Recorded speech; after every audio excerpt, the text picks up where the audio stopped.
Hello interwebs! So, a few of my more recent videos this past month or so have been on some incredibly controversial topics.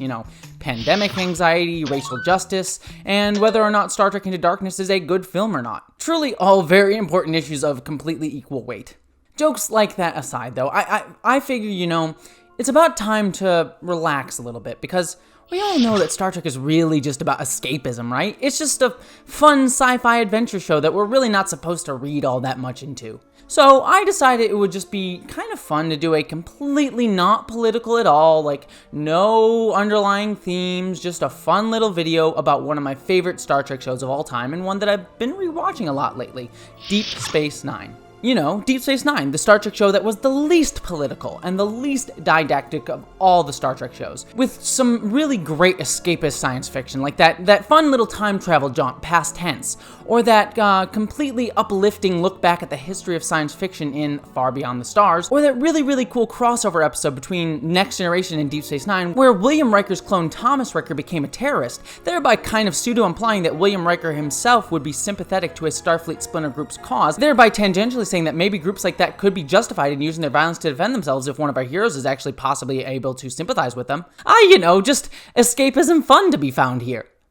Anyways, I was doing my rewatch of Deep Space Nine and I ran into an episode in the show's third season, Shakaar, that really hit me hard and made me feel energized and a little bit upset, and I couldn't really put my finger on why it bothered me.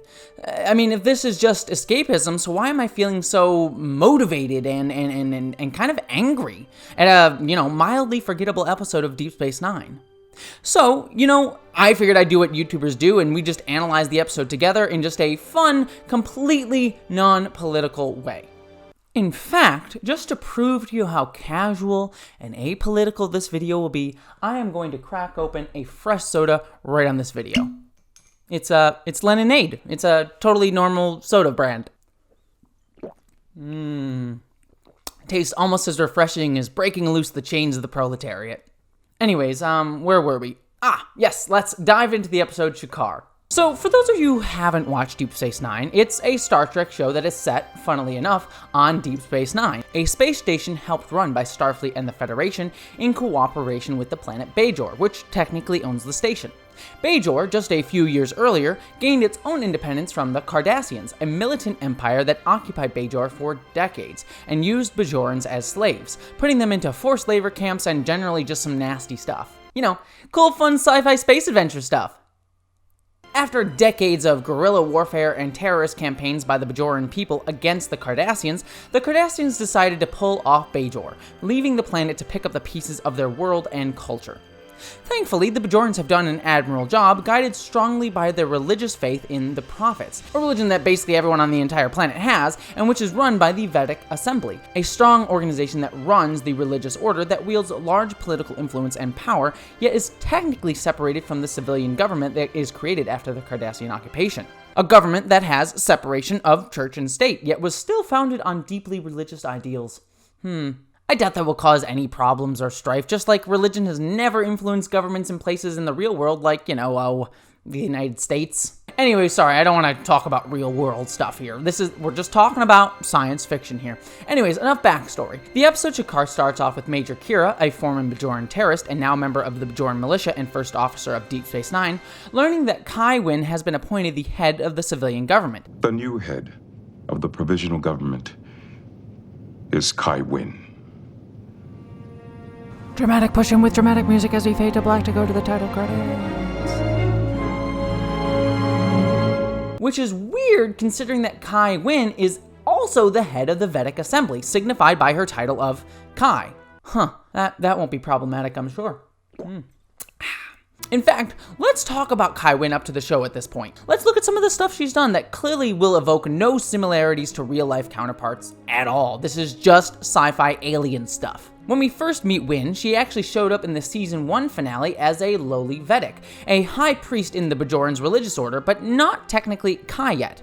When you think Vedic, think cardinals and think like Kai is like the Pope. Again, we're just using that as examples, nothing to do with the real world at all. Anyways, Vedic Wynn showed up on Deep Space Nine to complain about the teachings of science over religious doctrine in the school on DS9. Mine is to open the children's minds to history, to literature, to mathematics, to science. You are opening the children's minds to blasphemy, and I cannot permit it to continue.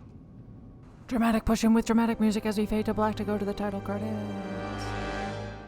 But we learned at the end of the episode that she was really just using that religious angle to gain political brownie points and attention as she tried to gain power within the Vedic Assembly. You are not simply misguided as I once thought. Now I see you want nothing less than to destroy us. Destroy you. You live without a soul, Commander. You and your Federation exist in a universe of darkness, and you would drag us in there with you. But we will not go. It's almost as if she was using existing resentments to increase polarization in order to help her win political office. That sounds familiar for some reason. I don't know. Must have seen it in like the Orville or something. Anyways, we also saw her again pop up in Season 2, where she secretly lent her support to Jaro Essa, the leader of a Bajoran militant group who believed the Bajoran government and the Federation were ruining the culture of Bajor. Now, Kai Wynn couldn't show overt support for Jaro's group, but she tacitly said things and passed laws that strengthened his base. You stand for a return to orthodox values, as do I. We're a match made by the prophet. I wish there were more with that opinion. Unfortunately, as my assembly approaches the selection of a new Kai, I fear my voice is rarely heard. Kinda, dog whistling to them, if you will, emboldening this far-right, Bajoran extremist group. But it turns out the group was actually being given weapons by the Cardassians, because the Cardassians were hoping to use this extremist group to destabilize Bajoran government in order to come in and take over Bajor again. It's basically a foreign power taking advantage of polarization by secretly attempting to bolster the political divide in that country's citizens. Cool idea. It's a really crazy one that I'm really surprised that the DS9 writers really thought of. It never could really happen in real life, though. But it's a cool sci-fi concept. But it's a good thing that Jaro was stopped by Starfleet, and luckily for Kai Wynn, she was only dog whistling, so no one could ever prove that she actually supported Jaro, so she had plausible deniability and didn't lose much political will. I would be so worried in real life if a leader in power was able to dog whistle and embolden extremist groups who have access to weapons and a will to use them in a way that might incite violence, while still giving that political leader, like, Kai Wynn, to have some plausible deniability. But again, I'm glad that we never have to deal with anything like that in real life. The next time we saw Wynn, she was running to be elected Kai by her fellow Vedics, and towards the end of the campaign, she learns of some completely circumstantial evidence that her political opponent for Kai, the more progressive Vedic Vedic Bernie, excuse me, just something caught in my throat. Let me just drink a little bit more of this.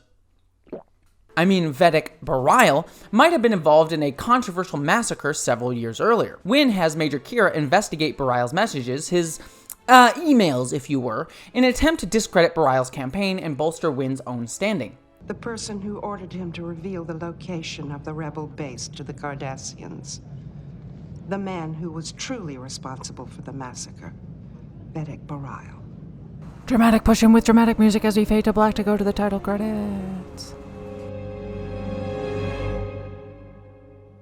Despite Bareil not actually having done anything wrong, as we learn at the end of the episode, Wynn successfully uses this circumstantial evidence going, but his e-messages though, to get Bareil to back out of the race, and Vedic Wynn gets to be elected Kai, which left many Bajorans like Kira feeling disillusioned and unsure of the direction of her planet that she fought so hard for and believed in. Been there, sister. Been there. The last time we saw Kai Wynn before the episode Shakar, she was working with Bareil to form a peace treaty with the Cardassians. But just before the final talks, their ship was attacked and Bareil was critically injured. Vedic Bareil was on the transport. He's been injured. Oh my god, how many times has this show did the same thing? This is a major problem because Bareil was the only one who knew the intimate details of the talks, and Wynne, despite being a major political leader of the planet, actually knows nothing about how to do basic politics. Anyways, Bareil is dying and can be treated, but it would take him out of the talks. So Wynne pushes Bareil to take a controversial treatment in order to help her finish those talks. Wynne is actually able to finish the talks, cementing her place in history as the woman who finally talked to North Cardassia, but Bareil dies as a result. It's almost as if Wynne cares more about winning the game of politics than the sanctity of human life. I mean, if she's willing to do that, I wonder what she would do in a more serious situation like, I don't know, planet-wide famine or, dear God, a pandemic if it meant losing political points. Well, you don't have to think about that because we finally circled back to the point of this video, the episode Shakaar. Because like I said, in Shakaar, Wynne has somehow maneuvered herself to be both the leader of the Vedic Assembly as Kai, but also the leader of the civilian government as First Minister, until the government has its own free elections. But she's running unopposed in those elections, so she's probably gonna win. Now, Major Kira worries that once Wynne officially gets all that power, she won't let it go. But I'm sure Kira is just overreacting. I mean, come on, it's not like Kai Wynne has made several intonations that she cares little for actual democracy and more for her own power. I'm sure she'll totally happily give up that power she craves beyond everything else if people just, ask her kindly. It's not like we see Kai Wynne once she even loses a modicum of her power, she completely turns away from her faith and literally sides with the devil of her religion, the Pa race. No, I'm sure she'll totally be okay with not having absolute control over everything. I don't like it. It tastes so bitter. Anyways, Kai Wynne comes to Deep Space Nine to ask Major Kira a favor. Turns out the Cardassians poisoned a lot of the Bajoran soil and made it impossible for different areas of Bajor to grow crops. So of course there is a famine all across Bajor, a major ecological disaster that affects everyone, kind of like a pandemic or climate change would. But the government has been using soil reclamators to help remove these toxins, and Kai Wynne wants to use these reclamators in the Rakantha province in order to grow certain crops that would help Bajor increase interstellar commerce and help bolster Bajor's application to join the Federation. But problem is, the reclamators are currently on loan to farmers in the Dakhur province, a province led by Kira's former resistance cell leader, Shakaar. Hey, we finally got to the name of the episode. So Wynne wants Kira to go and talk to Shakaar to see if he'll give up those reclamators. Okay, that's fair enough. Makes total sense, seems like a reasonable thing for a leader to ask. I mean, I'm sure things will go totally peaceably. So Kira goes down and meets Shakaar and the two get along super well. I mean, let's all be honest here, Shakaar is kind of a total bore. He was clearly meant by the writers to be the romance of the week for Kira. I mean, Deep Space Nine kept trying to pair Kira off over and over and over again. I mean, most characters on Deep Space Nine got one, maybe two love interests, yet for some reason the writers of Deep Space Nine kept trying to pair Kira off all the time. We had wet blanket number 1, Bareil. Then we had Thomas Riker, the second sexiest man in the galaxy, only number 2 because, William Riker exists. And the writers even tried to pair Kira off with Dukat of all people, but couldn't find a way to justify her dating the guy who literally ran a labor camp of her people. And eventually Kira gets paired off with Odo. That's a lot of lovers. And Shakaar is just the current wet blanket of the week, and he kind of comes back a few episodes over time and he's kind of dating Kira and all that stuff, but, I understand it. He's comfortable. He's kind, he's a nice guy who isn't gonna ruin anything for you. He's just there. He's just like, you know what? He's fine. I'm fine with him. He's okay. I don't hate him. But of course, despite his history with Kira, Shakaar doesn't want to give up the reclamators. He needs it for the people of the Dakhur province. And I'm sure, Kai Wynne will totally understand that fact. I mean, he does have a right to them. He did wait for them. He did petition for them, and it's his turn to use them. Spoilers, Kai Wynne doesn't take it well. In fact, she decides to send in troops. Yes, instead of de-escalating the situation and just, talking instead of just through an intermediary, she sends in the troops against her own citizens, making things 1,000 times worse during a time of extreme political unrest. She does this because she cares more for getting the soil reclamators so she can look good politically to the rest of Bajor and the Federation over the needs and voices of her own people, because it will mean that she's able to get reelected to civilian government and keep her power. So basically, she cares more for the election than the lives of her own people. Yep, nothing political about this episode of Deep Space Nine at all. So, in response, the workers of Dakhur, led by Shakaar, take up arms in defense of keeping the reclamators. Almost like they are workers seizing the means of production or something. Commander Sisto goes to speak to Kai Wynn to try to get her to de-escalate the situation. I mean, it's not really a good look to use your own troops to brutalize, murder, and kill your own citizens when they have legitimate political grievances against you, and you have shown a total complete disregard for what they are trying to say and would rather just seize control with force if you can't have everything go your own way. But you know, Kai Wynn went a different way. Instead, she says to Sisko that she will totally back down if the Federation sends in its own troops instead. I don't want this issue to divide my people. Then I advise withdrawing your troops from Dakur. I'm more than willing to do that. On one condition. And what might that be? I'd like you to provide a Federation security force to take their place. I mean, what better way to show that the Federation is friends with Bajor, right? And also, just circumstantially, it makes it look better that Bajorans aren't killing Bajorans, but Federation troops are killing Bajorans. I mean, in this moment, Kai Wynn is basically courting political intervention from a foreign power in order to help her secure her own bid for re-election, but not in a way that would be so obvious about it. So not political. Sisko obviously sees through this because, he's a good politician, and Kai Wynn literally threatens to leave behind her bid for the Federation over this. If Bajor cannot depend on the Federation, we'll withdraw our application for membership. That would be an unfortunate overreaction on your part. If I may say so, your entire response to this crisis has been an overreaction. By using the militia against your own people, you're risking civil war over a couple of soil reclamators. Yes, because Kai Wynn feels personally slighted, she's willing to break strong diplomatic ties with political allies over something like soil reclamators. Obviously, that's stupid, and Sisko is like, whatever, you do you, the Federation doesn't really need Bajor, you need the Federation, so you dig your own grave on this one. Back in Dakur, Shakar is about to fight back against the Bajoran militia, led by that guy from The Wire in Gotham, but ultimately stops and goes to talk to the militia because he doesn't want Bajorans to be fighting Bajorans. He talks to Wire Guy, and they discuss how the real issue here isn't between them, but Kai Wynn's posturing. I didn't fight the Cardassians for 25 years just so I could start shooting other Bajorans. Neither did I.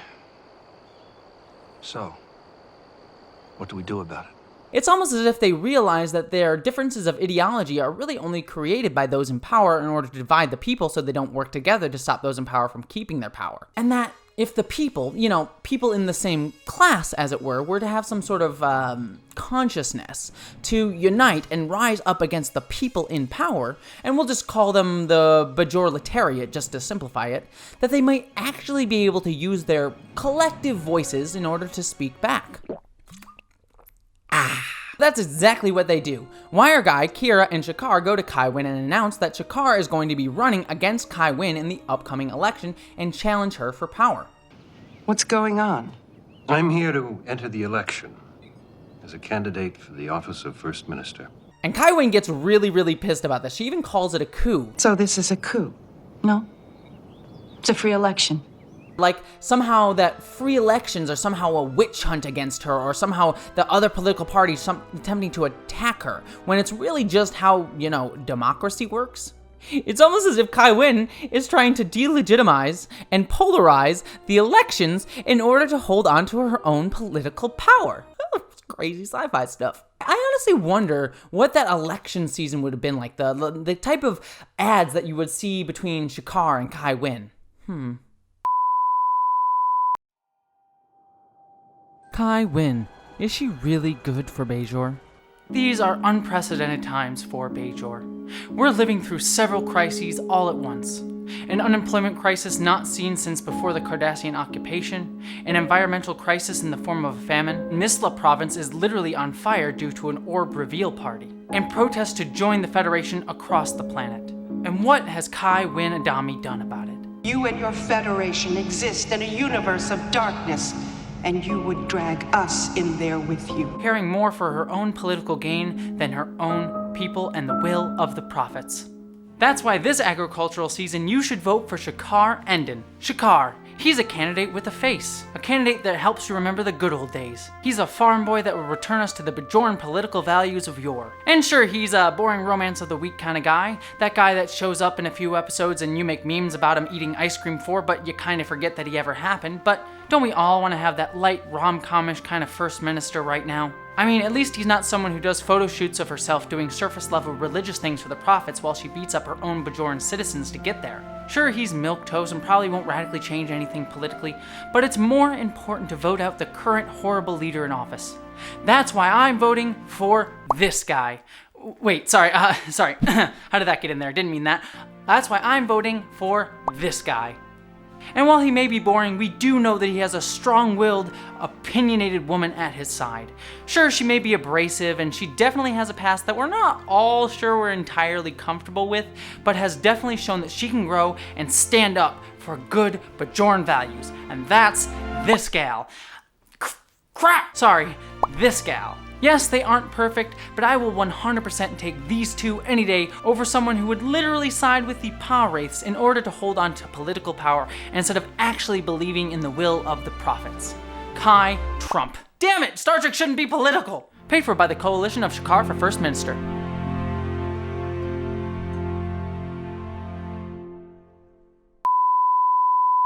Yeah, that would probably be what those videos would be like. Anyways, yeah, I just can't help but feel for the Bajorans during this time. I mean, at this point in the show, the Bajoran people are really at a turning point. They could choose to go with Kai Wynn, letting this politically hungry, power-mad, self-interested egomaniac continue to have unchecked power. And if they had done that, well, who knows what would have happened to Bajor. I mean, despite being only one planet, the decisions of Bajor affected the entire quadrant, almost as if like the actions of a single country in our real world affected, everyone in the entire world. I mean, who knows how the Dominion War would have turned out if Bajor had gone a different way at this crucial junction in their history. The Dominion War would be almost as big a deal as something like climate change or dealing with a pandemic. That's why it's incredibly important for the people of Bajor right now to go out and vote and make sure that their voice is heard. Sure, Shakaar probably isn't the candidate that they wanted. Sure, there definitely was a candidate who was much more progressive and who got character assassinated earlier and, actual assassinated, and left some people feeling like they wanted to be Bareil or Busters, that they could only vote for Vedic Bareil and no one else, and they just were gonna tank everything else because their guy didn't win.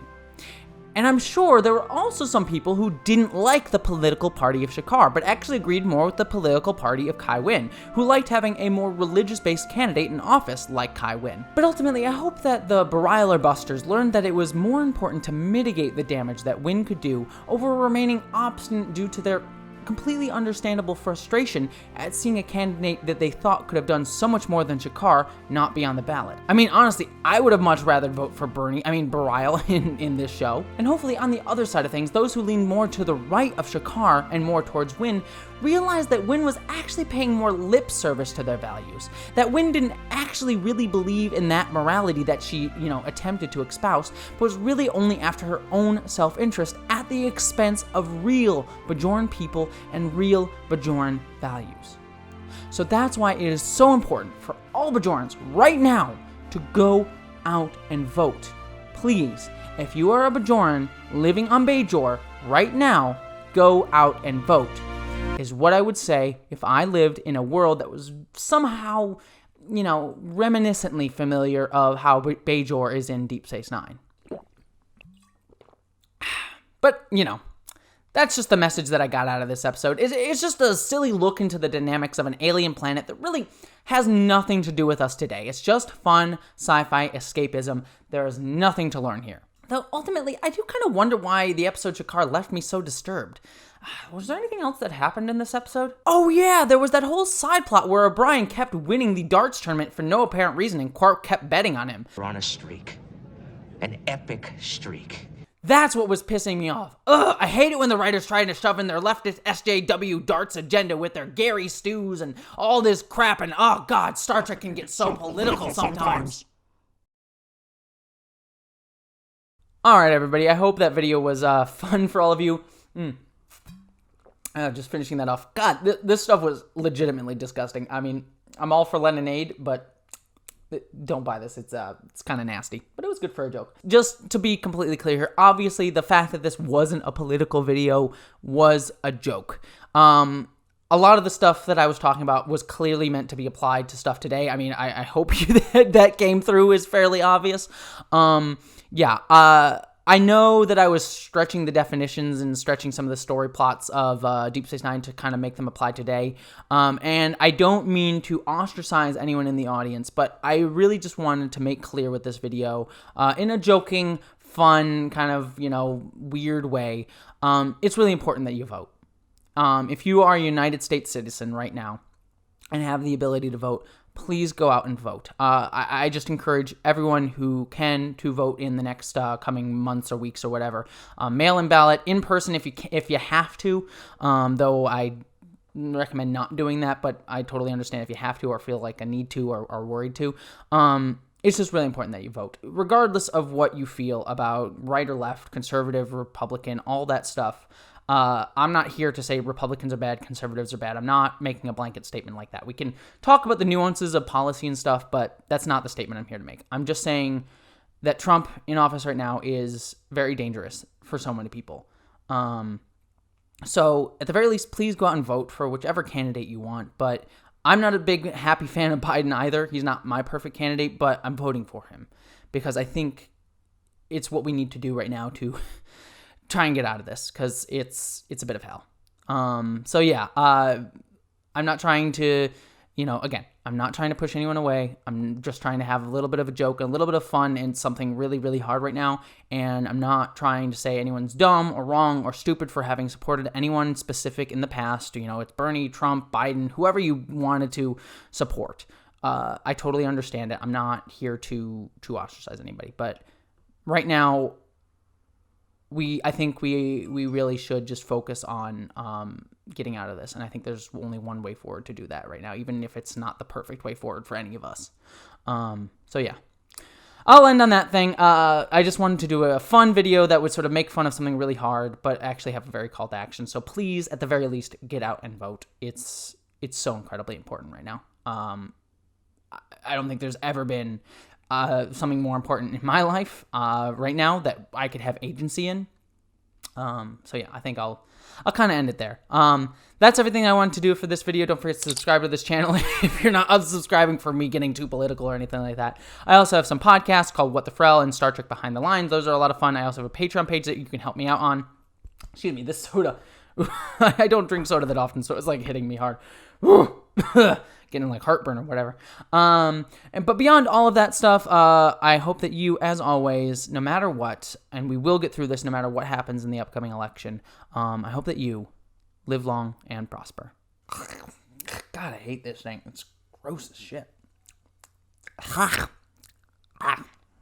Thank you so much to all of my patrons, especially Ashley Allen Bokikio, Miranda Janelle, Eli Berg Moss, Ashlyn Solstice, Christina Dalliance, Greg Gillum, Stephen Clinard, Munir Amlani, Boyd and Mary Beth Earl, Wayne Twitchell, Ish the Mad, Buttoneer, Randy Thompson, Jemshin, Lorena Mesa, Mari Neckar, Wellington Marcus, John Steele, Michael Beam, William Stewart, Gavin Robinson, Jason Knott, Maeve, Subraxis, Tonya Trummer, Wen Dizzle Bizzle, Gretchen Badger, Dante St. James, Polly Mina, Piston Twisted Garage, and Bree Beecher. Thank you all so much for your continued support.